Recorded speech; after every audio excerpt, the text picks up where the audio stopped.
Hello, welcome to another Open Geospatial tutorial. In this video, I'm going to show you how to create vector data interactively using Leafmap and also MapLibre. So this is a new feature that was added yesterday, and I want to show you step by step how to utilize that. So to follow this tutorial, you need to go to the Leafmap website, leafmap.org, and then on the left side, click MapLibre. Scroll down to find create vector. So if you click this one, it's open the page. And from here, there are two ways you can run this notebook. You can either open in Google Colab. And so once it's open, log into your Google account.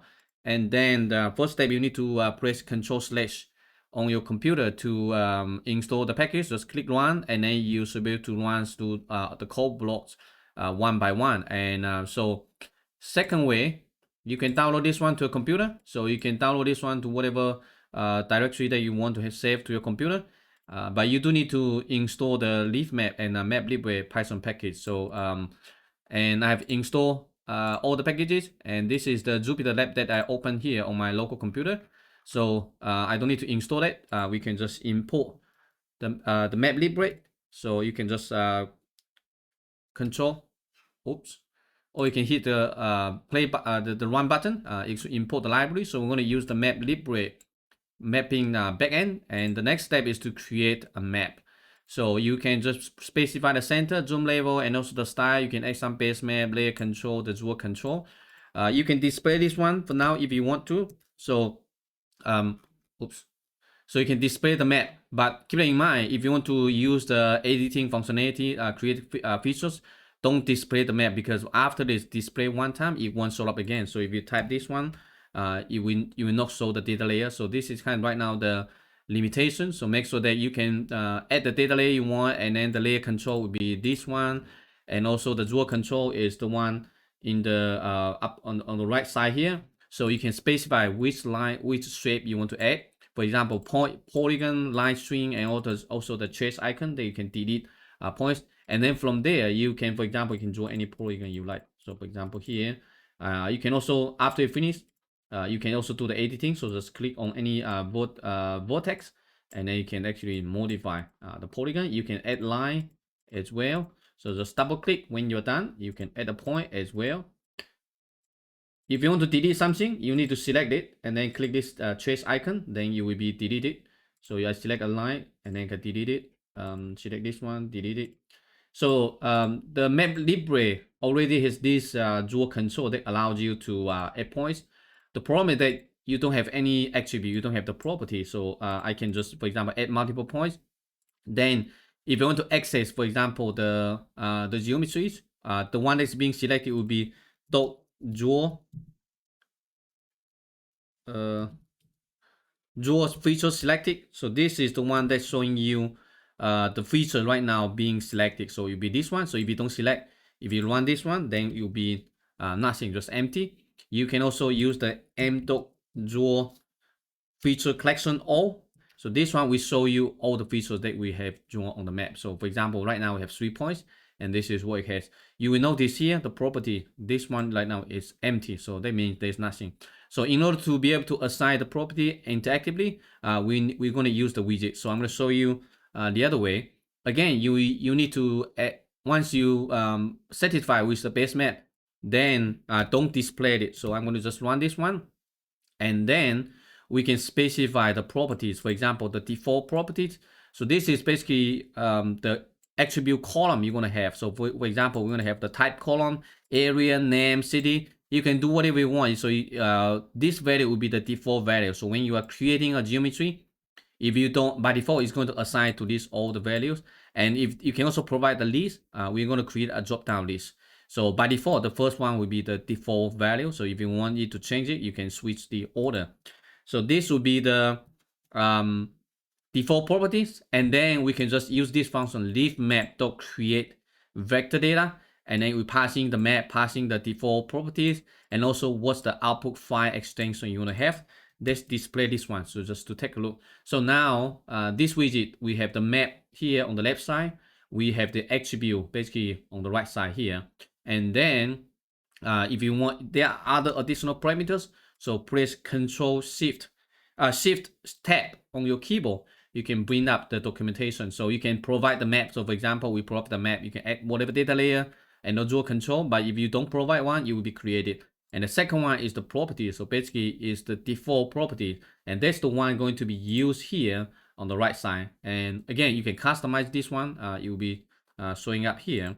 And the time format, so this one will be when you save the file. By default, you're going to use the name, the timestamp used as the file name, and the column width will be on the map, and also the this attribute panel here, 9 to 3, so 3 to 1. You can change it. So if you want the map to be smaller or to be larger, and the map height, output directory, so where you want to save the file, and the file prefix. So if you want to save the file name, add a prefix, you can do that as well. And the last one is the file extension. So we are using GeoPandas to save the file. So okay, basically you can use any file extension supported by GeoPandas. Now let's take a look, see how it works. For example, you're trying to do the digitization over here. So I can create, just click the polygon button, and then just draw this one, and then just double click. Then it should be done. So by default, once you will click finish, then all these attributes, the default one will be assigned to this polygon, right? But if you need to change it, for example, this one is not residential, it's industrial. You can click in, select industrial, and maybe the area, maybe it will be like 30,000 square feet or something like that. And this will be, for example, building 1, New York City. Just click save. Then this one will be saved. And let's create another one. So for example, here I'm going to create this and this and this. Okay, double click. So for example, this one will be maybe commercial, and this will be maybe 10,000. You can also use this up arrow to increase it if you want to. And this would be, for example, building 2, and this would be, for example, New York City. You can change it, just an example, and then just click save. So, and the nice thing about this, when you finish editing, you can go back to double check, right? So I can click this one again. On the right here, you see it's being updated. So the attribute, it corresponds to the attribute. So if you click this one, notice here, it's being updated, right? So the attribute is tied to this polygon. So that means it's being associated with the polygon. And once you are done, then, oh, by the way, so you can also do the editing. So from here, once you finish this one, I can actually, from here, I can maybe create another polygon here. I can actually drop, I can do it like this, and I can drop this one here.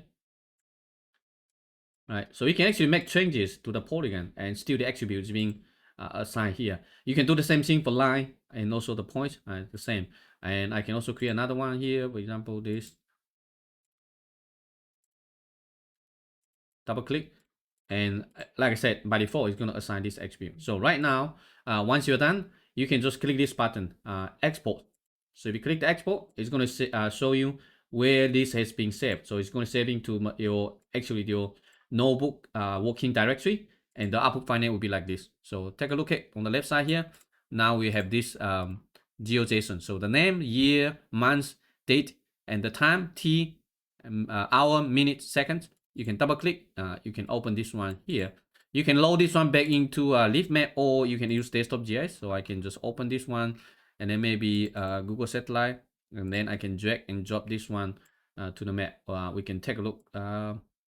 Something's weird. Anyway, so let me zoom to this data layer. So take a look. So now we have these 3 polygons that we created, and if you click the attribute, you see they are all saved. You can open the attribute table here. So this makes it very easy for you to create vector data interactively. You don't have to worry about using desktop GIS. So if you just need some lightweight applications, then you can just use Leafmap and MapLibre to create this. You can also access everything interactively. So if you want, for example, I can create a new code block. So how do you access the attribute? So this would be the m.draw feature collection all. So this one is going to show you all the geometry directly in here. So take a look. So now we have all these attributes associated. So right now this is basically a feature draw feature collection in here, and you have the coordinates, you have the properties, you have the type. So you can also utilize this one interactively If you just want to just one single feature, I can click this one, and then you can draw selected feature. You also have this one. Right now, this one, the property is not assigned. So if you want to just access attribute, then you have this unique ID here, and also you have the type. So they basically just the unique ID correspond to the geometry. Once you're done, if you want to delete anything, you can just click the delete button. Then you'll be updated automatically. So in here, if you use the draw collection all again, right now so only have 2 polygons left. Okay, you can change it to other file name. For example, other file extension, I can change it to HSP or GPKG, whatever you like. And after that, if you click, or you need to rerun again. So probably I should maybe add an option here, because this is the file extension. After it's being set, you need to rerun it. So for example, right now, run this one again. Oh, you need to rerun this code block. As I mentioned, once the map is displayed, it's one time only. You cannot redisplay it. So here, right now it's being saved as a shape file. So I'm going to just do one polygon here, and I'm done. Click export. So now you see this one is .ssp. Refresh on the left side, then you should find this one, and then you can load it into desktop.js if you want to. Okay, so that's all for this tutorial. I hope you find it useful. I will see you in the next one. Take care. Bye bye.